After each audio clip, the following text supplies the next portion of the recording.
dice, titula, tú decides cuándo empezar. ¿Cómo? Tú decides. O de otra forma podría decirse, yo decido cuándo empezar. Y es lo que quiero que vamos a un versículo muy lindo que está en Primera de Timoteo 1:15. Y vamos a leerlo en traducción viviente. Me gusta esta traducción porque es muy clara, con un lenguaje muy contemporáneo. Y es muy fiel también a la original de Reina Valera. Y dice entonces, la siguiente declaración, lo hablaba Pablo, y Pablo le hablaba ¿a quién? A su discípulo Timoteo, pero esas cartas fueron enviadas ¿qué? Para que nosotros también las leamos, para que nosotros también las repasemos. Y dice, la siguiente declaración es digna de confianza. Y todos deberían, ¿quién quiere aceptarla? Una declaración que vamos a poner. Y dice así, Cristo Jesús vino ¿a dónde? Al mundo para salvar, y lo más importante, lo que sigue, de los cuales yo soy el peor de todos. ¿Sabes? Y algo que hablábamos y que el Señor nos enseñaba es que muchas veces nosotros nos sentimos como ya los chachos del paseo, ¿cierto? La última del desierto, como dicen por ahí. Y es porque hemos aprendido, hemos conocido palabra, pero erróneamente podemos sentirnos como profesionales.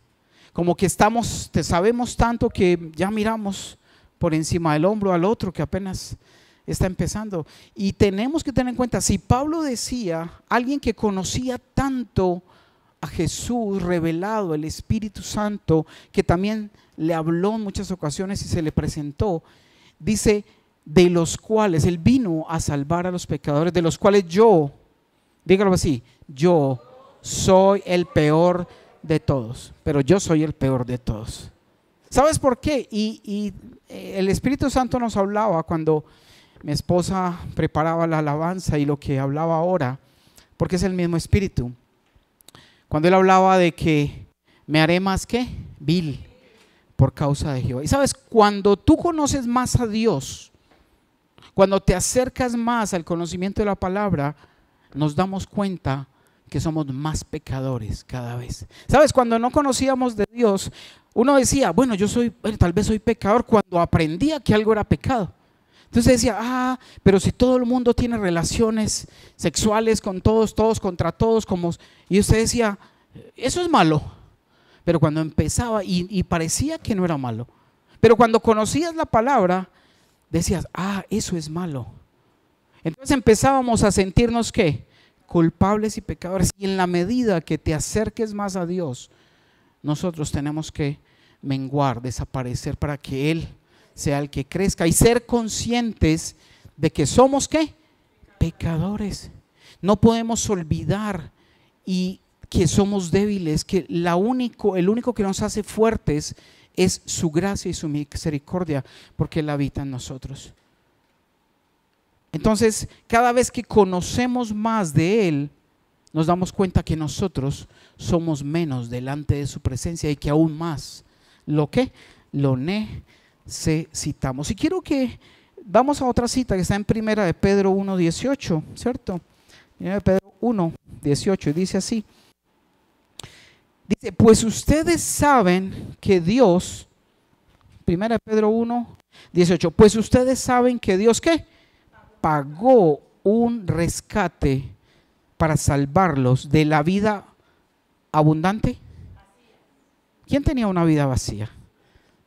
Dice, de la vida vacía que heredaron, ¿de quién? ¿Y cuáles son los antepasados? Nuestros antepasados. Empezando por nuestros padres, nuestros abuelos, bisabuelos, tatarabuelos y tatara, ahí para arriba, ¿cierto? Hemos heredado una vida vacía, una vida que no nos ha traído lo que Cristo sí vino a darnos y a traernos, ¿cierto? ¿Cuántas cosas aprendimos toda la vida? ¿Cuántas cosas nos enseñó la familia, los abuelos? Pero que realmente, aunque lo hacíamos tratando, y ellos también de pronto pensando haciéndolo bien, no hacíamos lo correcto. No nos enseñaron, no nos inculcaron el seguir a Dios, a conocerlo. Algunos tuvieron la fortuna de hacerlo, pero otros lo conocimos de pronto a la par con ellos. Y dice entonces, pues ustedes saben que Dios pagó un rescate para salvarlos de la vida vacía que heredaron de sus antepasados.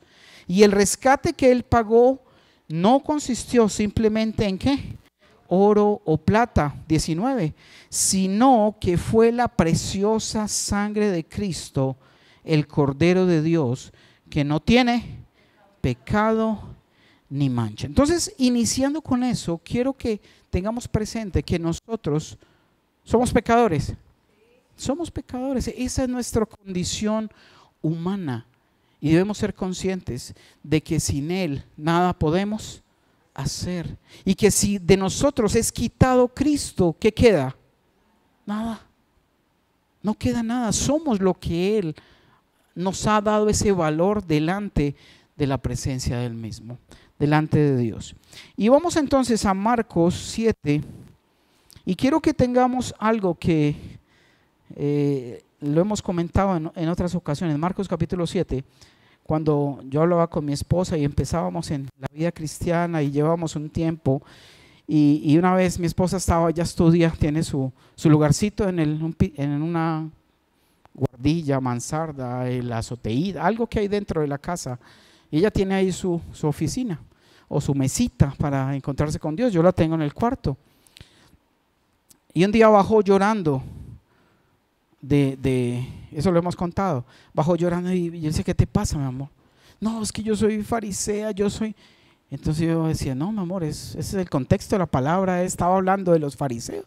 Me decía, no, y de verdad, aprendía de eso, que nosotros debemos ponernos en el lugar que la palabra, porque es muy fácil decir, uy, esos fariseos sí eran malos, esos maestros de la ley sí eran ¿qué? Pero cuando nosotros nos ponemos en ese lugar, podemos entender y recibir de parte de Dios y examinar qué tan fariseos somos, qué tan maestros nos hemos creído. Y quiero que esta palabra, esta parte de este mensaje, lo leamos sintiendo que están dirigiendo y que Jesús nos está hablando a nosotros, ¿como a quién? Como a los fariseos y a los maestros de la ley en el momento. Y quiero que lo tengas mucho en tu corazón, porque de esto parte cosas importantes que como cristiano debemos entender. Y dice entonces en el versículo 1, ahí lo van siguiendo en la pantalla, porfa, para que dice, cierto día algunos fariseos, ahí estábamos nosotros, ¿cierto? Dice, algunos fariseos y maestros de la ley, ¿cuál ley? Religiosa, llegaron desde Jerusalén para ver a Jesús. Notaron que algunos de sus discípulos, ¿los discípulos de quién?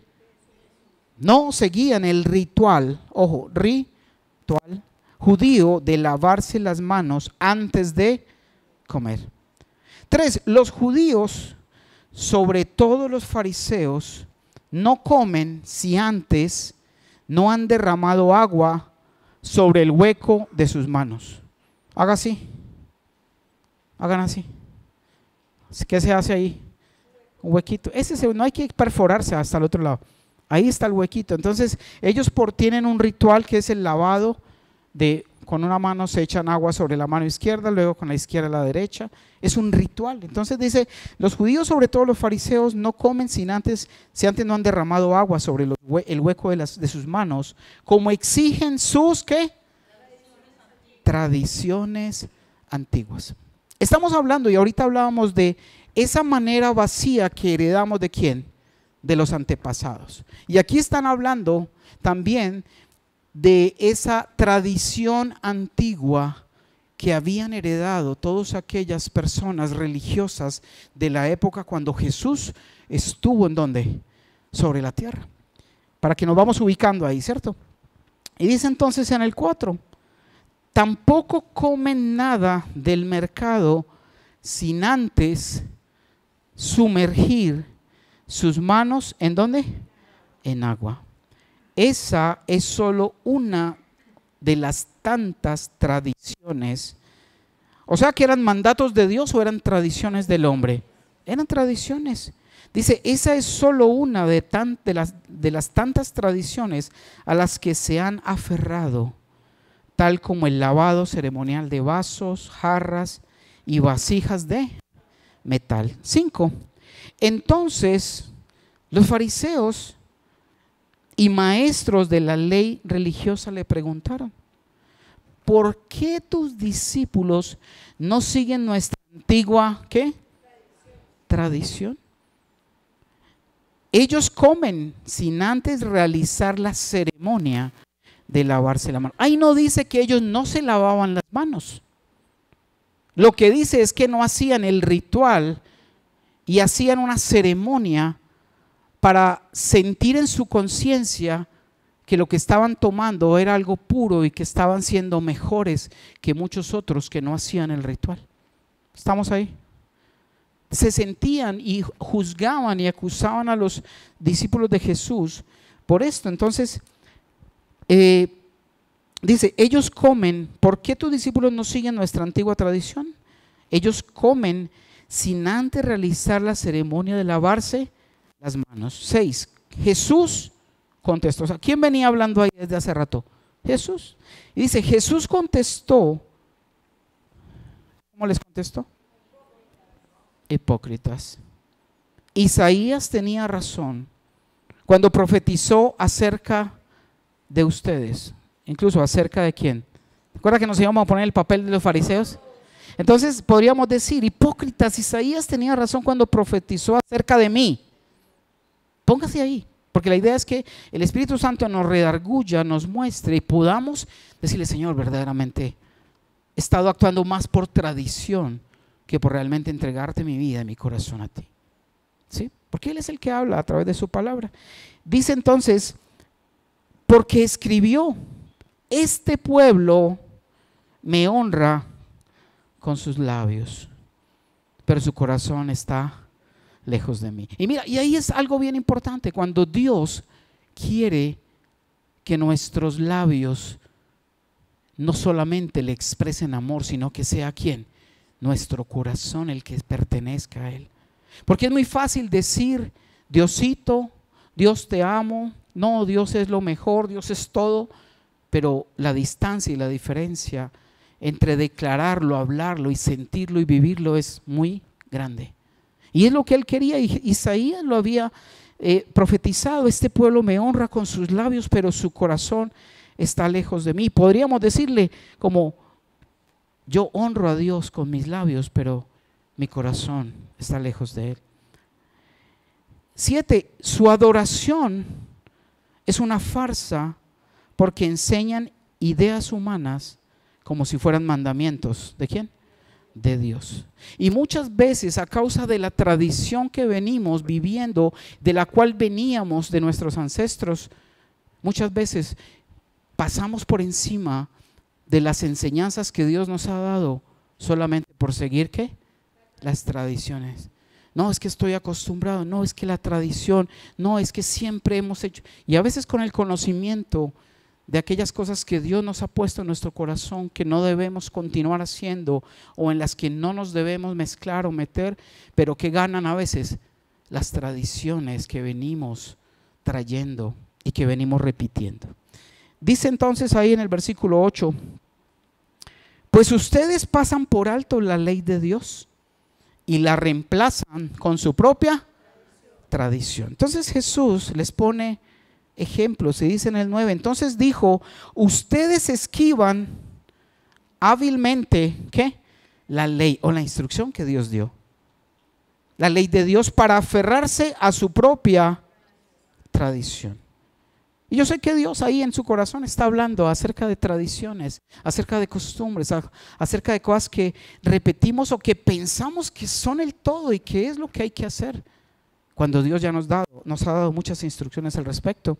Y dice entonces, ustedes esquivan hábilmente la ley de Dios para aferrarse a su propia tradición. 10, por ejemplo, Jesús les pone un ejemplo y les ilustra y dice: Moisés les dio la siguiente ley de Dios. ¿Le hablaba a quién? A los fariseos. Nos habla a nosotros. Y dice entonces, honra a tu padre. Dice, Moisés les dio la siguiente ley de Dios: honra ¿a quién? A tu padre y a tu madre, Y cualquiera que hable irrespetuosamente de su padre o de su madre, tendrá que. Eso es una ley. Y así era la ley de Moisés. Cuando un hijo era rebelde, era terco, no quería obedecer, se salió del control, decía que era borracho, era comilón, era de todo, decía, ¿qué hago? Y lo llevaban ante Moisés y lo sacaban a las afueras y lo mataban a piedras. Porque era la ley. Y en este tiempo, aunque no pase físicamente, cuando como hijos invalidamos esa ley, nos estamos metiendo en camisa de 11 varas.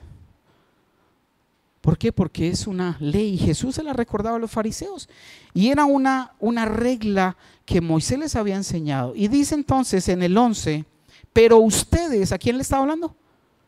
A los fariseos y a nosotros. Pero ustedes dicen que está bien que uno le diga a sus padres, lo siento, no puedo ayudarlos porque he jurado darle a Dios lo que les hubiera dado a ustedes. Y pasaba eso, que los fariseos en ese tiempo hacían esa promesa por una tradición que ellos mismos se inventaron y entonces no ayudaban a sus padres. Y decían, no, es que papá, qué pena, y los veían pasando necesidades y les decían, no, mira, es que yo le juré a Dios darle lo que te pudiera dar a ti. Y era para ellos algo válido en su religiosidad, pero delante de Dios, ¿era válido o no era válido? No, no era correcto. Entonces vamos al 12 y dice, de esta manera ustedes permiten que la gente desatienda a sus padres necesitados. Entonces anulan la palabra de Dios. Y mira, y tú lo estás aprendiendo hoy. Y es posible que tú en tu vida viviste algo y tal vez nunca honraste a tus padres. Y tal vez tus padres ya no existen. Pero hoy puedes pedirle perdón al Señor porque apenas estás conociendo. Porque apenas estás entrando en esa dimensión de la palabra que te dice y tal vez no sabías que eso era de esa manera. Y hoy Dios te limpia, te perdona y te dice, mira, yo te perdono si de corazón me pides que no conocías y no sabías. Porque a veces es cierto, quedamos con el famoso remordimiento porque no hicimos lo que debimos hacer. Pero Él viene a restaurar, a salvar y a darnos esta oportunidad. Y volvemos ahí entonces al 14. Y ya habíamos leído el 13. Volvamos a leer el 13. Y entonces anulan, si habíamos hablado hasta el 12, ¿cierto? Sus padres necesitados. 13. Y entonces anulan la palabra de Dios para transmitir su propia tradición. Y este es solo un ejemplo entre muchos. O sea que había muchas maneras y hay muchas maneras en las que tú y yo podemos estar invalidando los mandamientos y la instrucción de Dios porque nos apegamos a seguir simplemente ¿qué? Tradiciones humanas y no la palabra y la verdad de parte del Señor. Vamos al 14. Luego Jesús llamó a la multitud para que se acercara y oyera. Escuchen todos ustedes y traten de entender. Traten, hagan el esfuerzo. 15. Lo que entra en el cuerpo no es lo que contamina. Ustedes se contaminan por lo que sale de su corazón. Él habló con los fariseos, les dijo, mire, ustedes hacen ceremonias, se lavan las manos, tratan de aparentar que lo que están metiendo en su vida es puro y santo porque hacen un rito. Pero yo les quiero enseñar, cuando llamó a la gente que lo seguía para que escuchara la enseñanza y les decía, lo que entra en el cuerpo no es lo que contamina. Ustedes se contaminan por lo que sale ¿de dónde? ¿Y cuánto daño hacemos con nuestro corazón? Porque tenemos una carne buena o mala. Qué bien, han aprendido. Porque tenemos una carne mala, perversa, que lo que hace es sacar por nuestra boca esa maldad aquí en el corazón. ¿Y cuánto daño hemos hecho? Primeramente yo, el más pecador de todos. Daño que hemos hecho con palabras, con expresiones, con cosas que están en nuestro corazón. Y dice, lo que sale de ustedes se contaminan por lo que sale de su corazón. Algunos manuscritos, 16, incluyen el versículo, el que tenga oídos debe escuchar y entender. 17, luego No, versículo 17. Luego Jesús entró en una casa para alejarse ¿de quién? De la multitud. Ya les dio su parte, ya les enseñó, ya les dijo, mira, es que lo que contamina no es lo que entra. Explicando lo que hacían los fariseos, que era simplemente algo externo. Y entró, se apartó ya con su círculo más íntimo. Dice, luego entró en una casa para alejarse de la multitud. Y sus discípulos le preguntaron, ¿qué quiso decir con la parábola que acaba de emplear? Le pedían explicación a Jesús, los que estaban más cerca. Y sabes, cuando estamos más cerca de Jesús, no nos quedamos con pasar y leer una cita, sino que leímos, Espíritu Santo, Jesús, muéstranos qué hay ahí detrás. ¿Qué quieres decir? Y Dios te revela y te puede enseñar y mostrar qué hay más atrás. Y eso hace un discípulo. Y dice, entonces, ¿qué quiso decir con esa parábola? 18, ¿ustedes tampoco entienden? Habló Jesús. Preguntó. ¿No se dan cuenta de que la comida que introducen, ¿dónde? En su cuerpo no puede contaminarlos? No es la comida que se come. 19, la comida que ustedes se comen no entra en su corazón. Y religiosamente los fariseos se cuidaban de lavarse y hacer un ritual y comer ciertas cosas o no comer según la ley de Moisés que había, pensando que estaban cuidando ¿qué? Su corazón. Y decía Jesús, la comida no entra en su corazón, solo pasa a través de ¿dónde? Del estómago y luego termina en la cloaca. Al decir esto, declaró que toda clase de comida es aceptable ¿a qué? A los ojos de Dios. 20, entonces agregó, es lo que sale de su interior lo que los contamina. 21, pues de adentro del corazón de la persona salen los malos pensamientos. Y mira cuántas veces por esos malos pensamientos que salen de nosotros y cuántas veces religiosamente tal vez nos cuidamos de cosas que entran a nuestro estómago, pero realmente hay que cuidar aquello que sale, lo que decimos, esos pensamientos con los cuales dañamos a otros, las reacciones, tantas cosas que salen de nosotros. Y dice, salen los malos pensamientos, sale la inmoralidad sexual, sale ¿qué más? El robo, el asesinato, el adulterio, ¿sale de dónde? Del corazón. La avaricia, la perversidad, el engaño, los deseos sensuales, lo que tanto se ve hoy día, ¿no? La envidia, la calumnia, el orgullo y la necedad. 23, todas esas vilezas provienen ¿de dónde? De adentro. Esas son las que nos contaminan. Y había algo que me ponía a pensar cuando tradicionalmente decimos Año Nuevo, ¿cierto? Y por eso el título es, tú decides cuando. Tal vez la tradición nos ha enseñado que mañana a las 12 de la noche se acaba el año y empieza ¿qué? El año nuevo y la vida nueva. ¿Cuántos de nosotros tiempo atrás arrancábamos el año borrachos, toditicos vomitados al pie de una vitrola, llorando el desdén? ¿Cierto? Eso para nosotros era empezar un nuevo año de verdad, con el pie derecho, ¿cierto que no? Y eso era lo que creíamos, porque era lo que habíamos heredado ¿de quién? De las tradiciones de nuestros antepasados. Eso fue lo que aprendieron y eso fue lo que nos enseñaron, porque no conocían más. Pero tú y yo, que ahora estamos conociendo el Evangelio y conocemos, sabemos que no es de esa manera que se vive estos tiempos, que la tradición. Y mira, no importa. Yo recuerdo que antiguamente o anteriormente en nuestra vida, sin conocimiento de Dios, no faltaba el famoso saumerio, ¿cierto? No faltaba saliendo corriendo con la maleta, pero como iba vacía, por eso nunca paseaban, ¿cierto? Andando con la maleta, comiéndose las uvas para que la prosperidad, la champaña, cosas que simplemente han sido, digámoslo así, tradición y superstición en nuestra vida, ¿cierto? Y a veces hacemos cuentas y tal vez la humanidad se siente frustrada y nos sentimos frustrados porque acabó el año y ay, este año tampoco hice nada. Y el otro tampoco había hecho nada. Pero sabes, el verdadero nacimiento, el verdadera nueva vida solamente sucede cuando tú y yo tomamos la decisión de hacer una nueva vida. Eso no es el año, no son las uvas que te metas, 12, 24, 36 tampoco. No son las espigas ni los bolsillos llenos de lentejas y billetes. Y cuente, esa plata no es mía, no, mía tampoco, pero cuente. Sí, supersticiones y tradiciones que vivimos todo el tiempo, ¿cierto?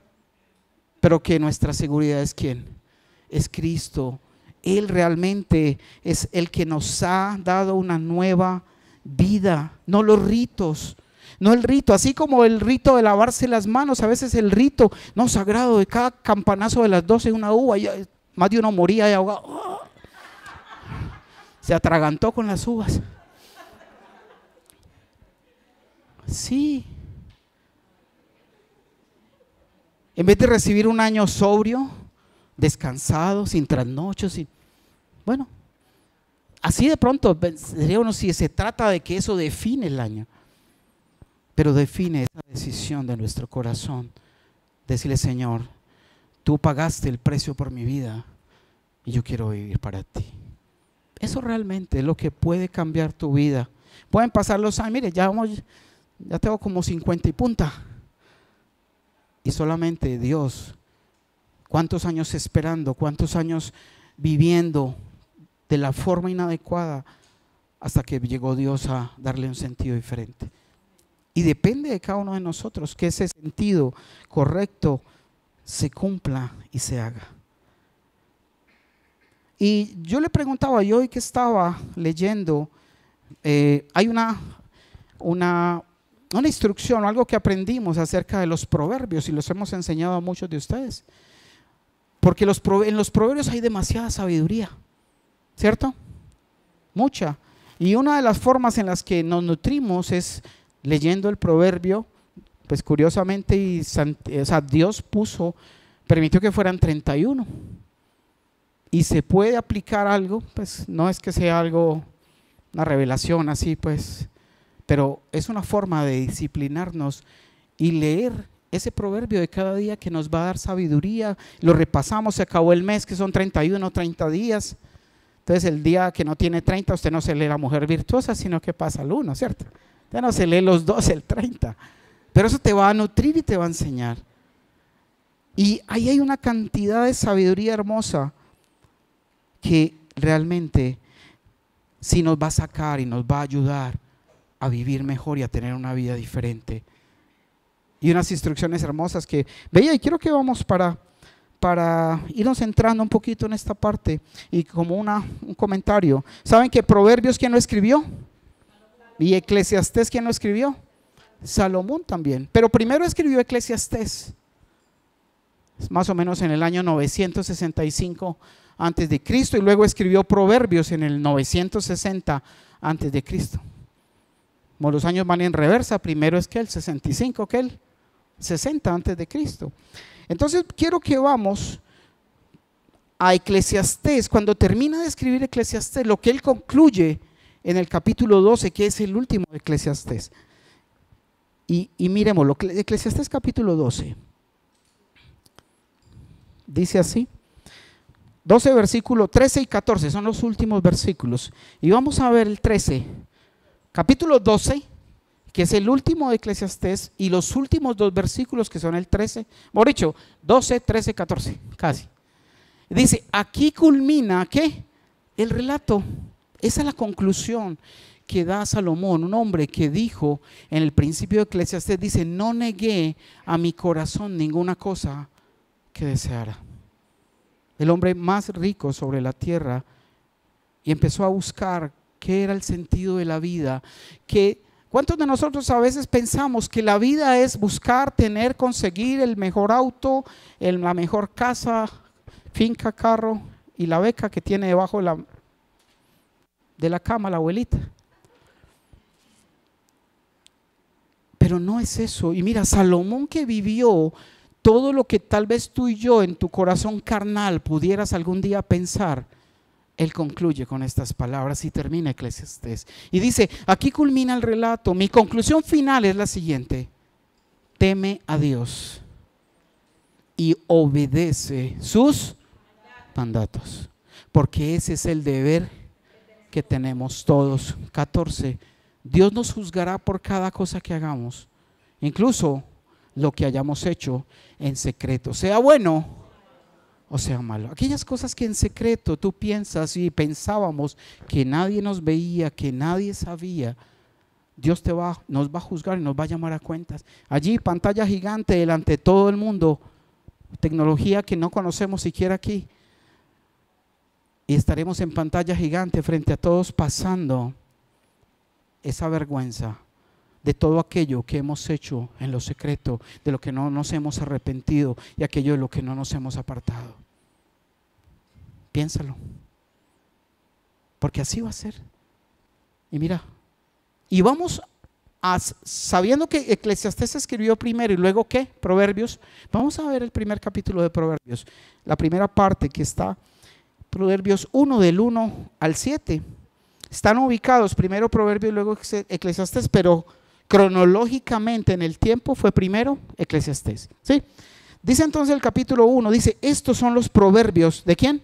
Salomón, hijo de David, rey de Israel. 2, mira el propósito de los proverbios. Dice, el propósito de los proverbios es enseñar, ¿qué cosa? Sabiduría y disciplina, y ayudar a las personas a comprender la inteligencia de los sabios, esa sabiduría que Dios repartió y ha entregado, como se la dio a Salomón sin medida, se la dio. 3, su propósito es enseñarles a vivir una vida ¿qué? Disciplinada y exitosa, y ayudarles a hacer lo que es correcto, justo e imparcial. 4, estos proverbios darán inteligencia ¿a quién? ¿Algún ingenuo acá? ¿Somos ingenuos con relación a la palabra de Dios? No sabemos nada realmente. Eso es ser ingenuo. Entonces dice, darán inteligencia ¿a quién? ¿Alguien quiere ser inteligente? ¿Queremos tener algo de sabiduría o mucha? Necesitamos que su palabra nos la dé. Estos proverbios darán inteligencia al ingenuo, conocimiento y discernimiento ¿a quién? Al joven. 5, que el sabio escuche estos proverbios y se haga aún más sabio, que los que tienen entendimiento reciban dirección. Al estudiar el significado de estos proverbios y estas parábolas, las palabras de los sabios y sus enigmas.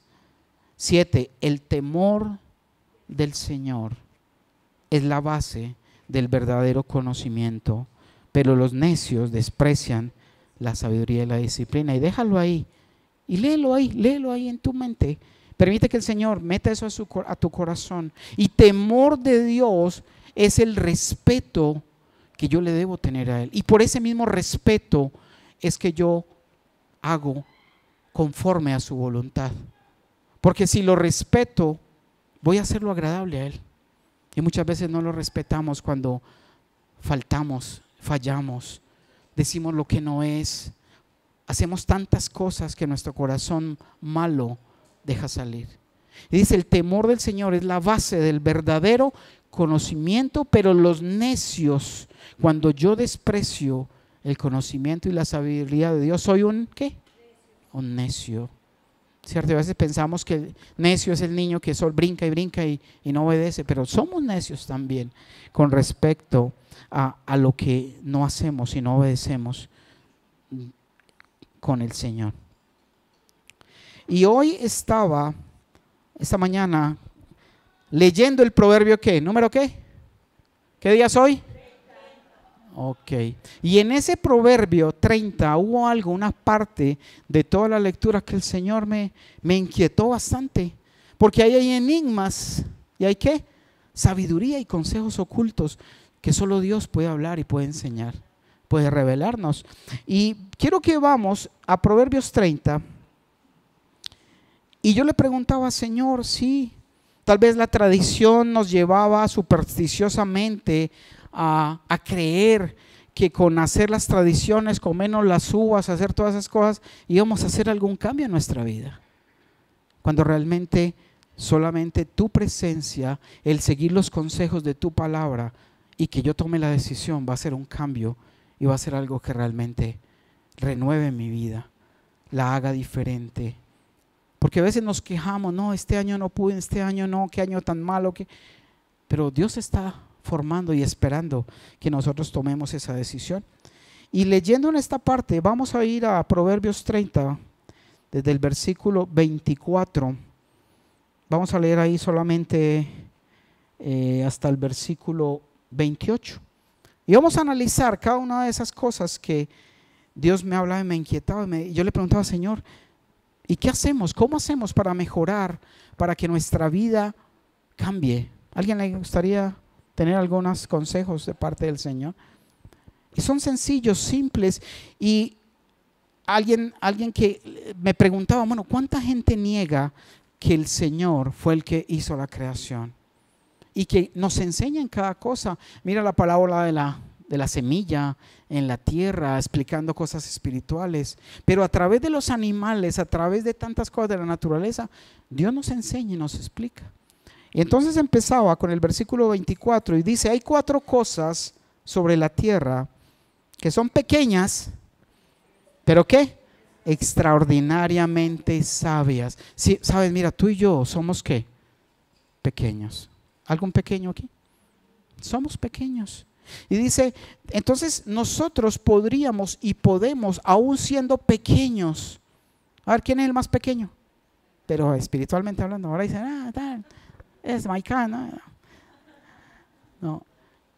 Y es algo especial porque como el Señor me detuvo en esa parte y me hablaba acerca de eso. Entonces vamos al 25 y dice, las hormigas, hay 4 cosas. Número 1, ¿las qué? Las hormigas no son ¿qué? Fuertes. ¿Pero qué hacen? Pero almacenan su alimento todo ¿qué? El verano. ¿Por qué será que almacenan alimento? ¿Qué pasa en invierno? No hay alimento, no hay cómo hacerlo. Entonces la hormiga ¿qué hace? Busca el alimento y no son fuertes. Bueno, si las analizamos a nivel de insecto y hormigas, pueden cargar 3 veces su propio peso. Tú y yo no podemos, escasamente con el nuestro, dependiendo del nuestro. ¿Cierto? ¿Cierto? ¿Cierto? Dependiendo del nuestro, podríamos, pero no podemos. ¿Cierto? Y las hormigas pueden con 3 veces su peso.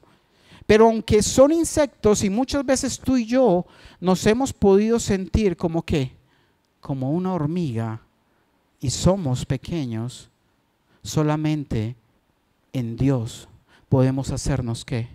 Fuertes. Y la hormiga, dice, es muy pequeña y aunque nos sintamos como ella, nos enseñan a ser esforzados y disciplinados. Usted ve las hormiguitas siempre trabajando en fila, llevando comida ¿a dónde? A su lugar. Porque cuando haya invierno, y aunque aquí no hay estaciones y trabajan derecho, ¿cierto?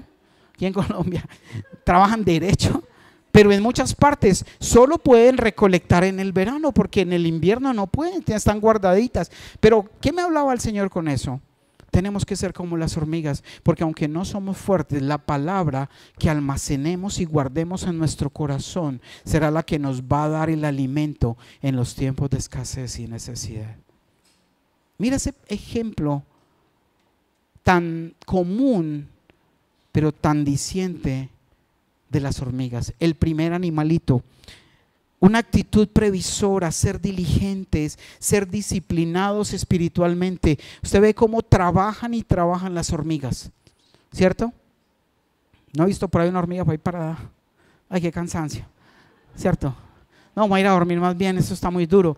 No, desde que amanece hasta que están cargando y están trabajando, porque saben que necesitan del alimento.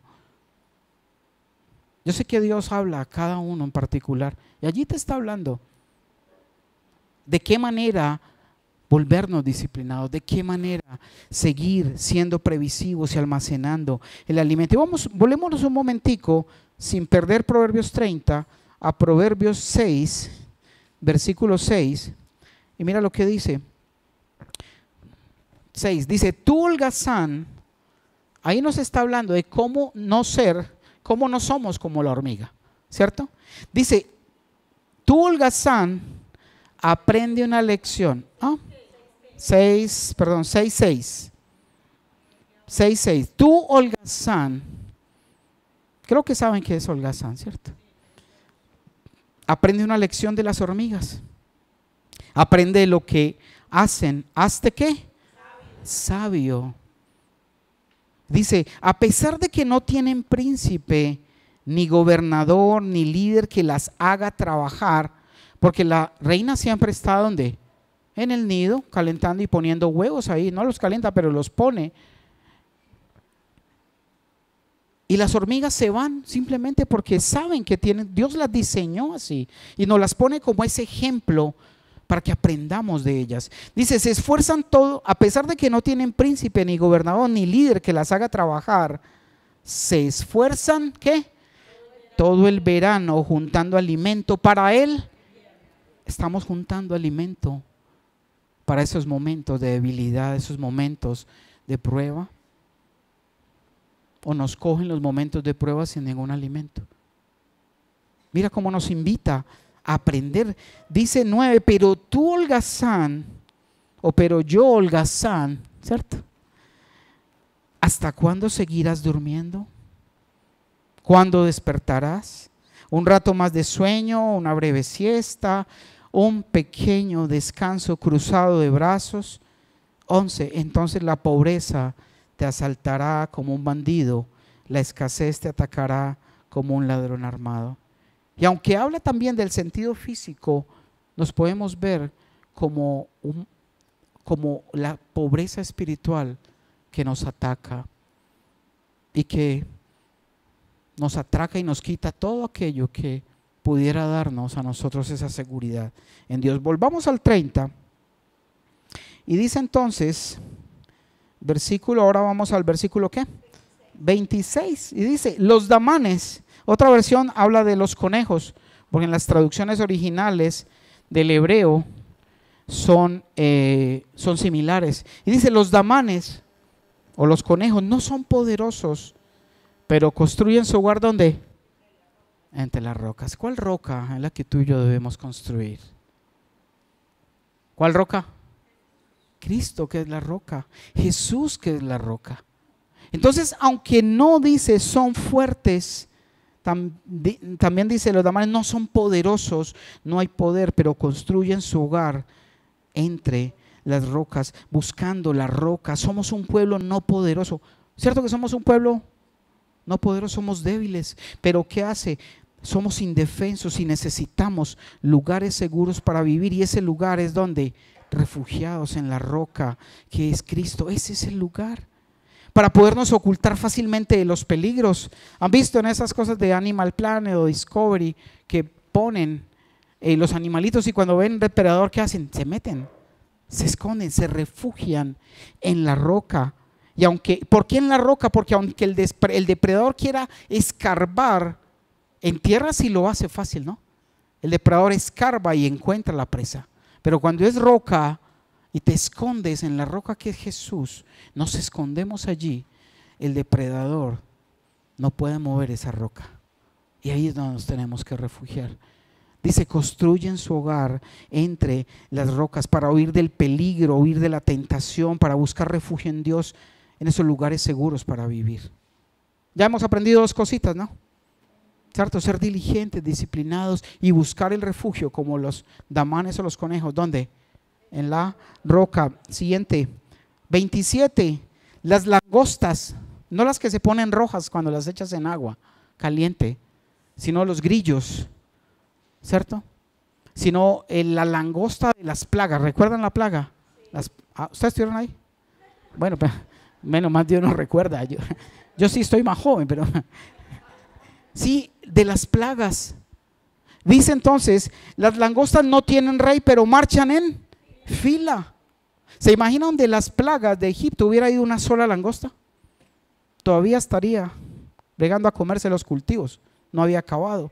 Pero salían ¿en qué? En manada, en bandadas. Ustedes han visto noticias cuando llegan plagas de langostas que acaban con todo cultivo. Todo, acaban, se comen todo. Y dice que no tienen rey, no tienen quien los dirija, pero marchan ¿en qué? En fila. ¿Por qué? Porque entre ellos Dios ha mostrado que debe existir la unidad. Y aunque no tengan quien los manda y los dirige, entre ellos tienen que saber cuál es el paso a seguir, cuál es el camino y hacia dónde hay que caminar. Y esa es la unidad que Dios tanto nos pide y que tanto fallamos. La unidad que debemos mantener como hermanos, mirando hacia el mismo lugar, hacia el mismo propósito. Y saltemos un momento a 1 Corintios 1:10, hablando de esa unidad, capítulo 1, versículo 10 de 1 Corintios. Y dice: amados hermanos, les ruego por la autoridad de nuestro Señor Jesucristo que vivan en armonía los unos con los otros. Que no haya divisiones en la iglesia. Por el contrario, sean todos de un mismo, unidos en un pensamiento y un propósito. Obviamente, humanamente vamos a tener ideas diferentes, pero si las miramos a través de la mirada de Dios, de la palabra, todos debemos converger en el mismo punto de propósito y de acuerdo. Es lo que tenemos que buscar y es el ejemplo que nos pone la palabra ahí en Proverbios 30, volviendo al 27, ¿era el 27 o el 28? El 27, esas langostas que no tienen rey pero marchan en fila. Y son 4 cosas, ya llevamos la tercera, ¿cierto? ¿Sí? Se aprende de esas instrucciones de sabiduría, cómo obtener esa sabiduría, cómo mantenernos alineados a lo que Dios enseña. Y con el último versículo, el 28 de esta parte, dice: las lagartijas. ¿Quién le gustan las lagartijas? A mí me encantan las lagartijas, ¿cierto? Son muy lindas, muy tiernas. Bueno, algunos les tienen como miedito, pero son lindas. Mira, la Biblia habla de ellas. Ojalá hoy empieces a tener sanidad en esas situaciones. Dice: las lagartijas son fáciles de atrapar, pero se encuentran hasta en los palacios reales. Y esa misma traducción, si usted lo ves en otras versiones, habla de las arañas. A mí las arañitas, esas arañitas que caminan por ahí, o no las tarántulas, que esas sí muerden, ¿cierto? Pero dice que son fáciles de atrapar, pero dice que se encuentran hasta en los palacios reales. Y eso me hablaba a mí en mi corazón y decía: mira, tienes que ser como la lagartija o como la arañita. Una araña persevera. Yo he visto arañas que les he dañado la telaraña, me acuso, y vuelven y la hacen, porque esperan que Dios les ponga su alimento y esperan, tienen paciencia. Mire que usted le dañen la telaraña, usted la acaba de dañar y se va, bravo, ¿cierto? Pero ellas no, ellas vuelven y la tejen, vuelven y la hacen y esperan que venga ese, como el videito de los peces que iban y Dios los hacía meter a la red. Entonces el Señor me mostraba y me enseñaba que tú y yo tenemos que estar adaptables al entorno. De que así como podríamos vivir en una casa muy sencilla, en un lugar muy sencillo, ellas pueden vivir en casas en cualquier lugar, pero también en palacios. Y tú y yo tenemos que ser moldeables a la situación. Cuando hay, qué bueno. Cuando no hay, también. Porque cuando no hay solomo, dicen por ahí. Entonces, me tocaba mucho el corazón acerca de esa perseverancia de la araña en esa parte, estudiando pues la parte original, esa paciencia para que Dios forme en nosotros. Mira, con esos 4 animalitos, la hormiga, los damanes o conejos, las langostas, ahí está un secreto grandísimo de cómo nosotros obtener sabiduría, de cómo operar para que sea el Señor haciendo lo que desea hacer, pero que nosotros por no disponernos no lo hacemos. esas limitaciones que tenemos, que no somos fuertes, que no tenemos la fortaleza, no tenemos esa perseverancia, nos debe ayudar a reconocer el lugar que a Dios le corresponde en nuestra vida. Solo Dios te puede hacer fuerte. Solo Dios nos puede dar refugio. Solo Dios nos puede hacer adaptables a todo medio, a toda situación. Solo Él lo puede hacer. Y así como la hormiga nos enseña a trabajar diligentemente, disciplinados en nuestras rutinas espirituales, como el conejo nos ayuda a acudir al refugio, a Cristo, la roca, la langosta a unirnos y cooperar. ¿Sabes? Uno a veces dice cooperar, sí, pero realmente la raíz es cooperar. Todos conjuntamente hacia la misma causa como pueblo de Dios, siendo uno. Y esta que nos enseña también a ser valientes, la araña, la lagartija, a ser valientes, a resistir el cambio y perseverar hasta el fin. Eso es lo que necesitamos. Y en este tiempo que celebramos o que la tradición nos lleva al año nuevo y vida nueva, realmente que tu año nuevo y tu vida nueva sea porque decides empezar ese camino. Porque si no vas a pasar simplemente. Es más, para esta cultura de esta parte occidental, existe este calendario que empieza en diciembre, el 1 de enero. Los judíos, su año empieza en octubre.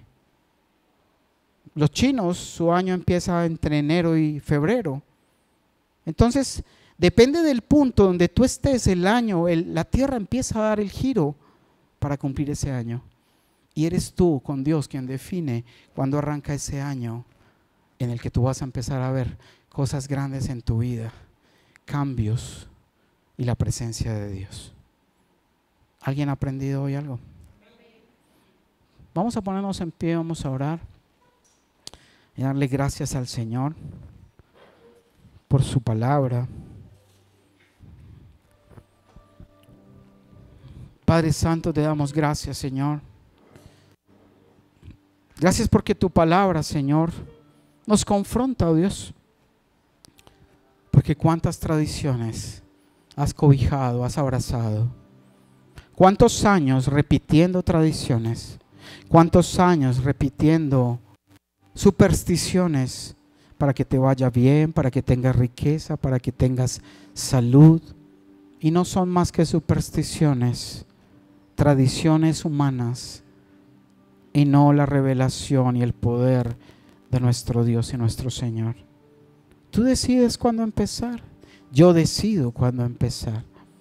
Y que sea hoy ese día que tú puedas decidirte a cambiar, a renovar y decir: Señor, gracias porque puedo aprender de la hormiga que hiciste, que aunque somos pequeños, si somos disciplinados, si somos perseverantes, vamos a estar caminando conforme a tu voluntad, Señor. Que si seguimos buscando y refugiándonos en la roca, allí tendremos la protección, porque no somos poderosos, porque no tenemos ninguna fuerza adicional, sino que tú eres nuestra fuerza, Dios. Enséñame, Señor, a poder vivir la unidad, Dios. Poder estar convencido de que eres tú quien das la óptica para cada propósito, para cada camino que debemos seguir, oh Dios. Y permítenos, Padre, como la lagartija o la araña, ser perseverantes, esperando la provisión tuya, teniendo la paciencia, la perseverancia, siendo flexibles y dispuestos al cambio y a las circunstancias que nos rodean, Señor. Dile ahí delante del Señor lo que Él te haya puesto en tu corazón. Ese propósito que tal vez, no para que prometas, porque Él no le podemos prometer algo y no cumplirlo, pero que te ayude y que con lo que hoy has entendido y ha hablado a tu corazón, tú puedas tomar y dar ese paso de cambio, ese paso de hacer que realmente algo suceda en ti, no por una fecha, No porque para este lado de la cultura es como un reinicio, sino que realmente tu vida sea reiniciada. Que tu vida comience a partir de este momento. Que la decisión de amar a Dios y de hacer las cosas conforme a su voluntad empiecen en este momento. Pídele perdón a Dios si hay algo que pedirle, algo que Él te haya puesto en su corazón. Aun si lo que hemos hablado acerca de del respeto, la honra a tus padres, tal vez no se dio, no sucedió, no conocías, recibe el perdón de parte del Señor.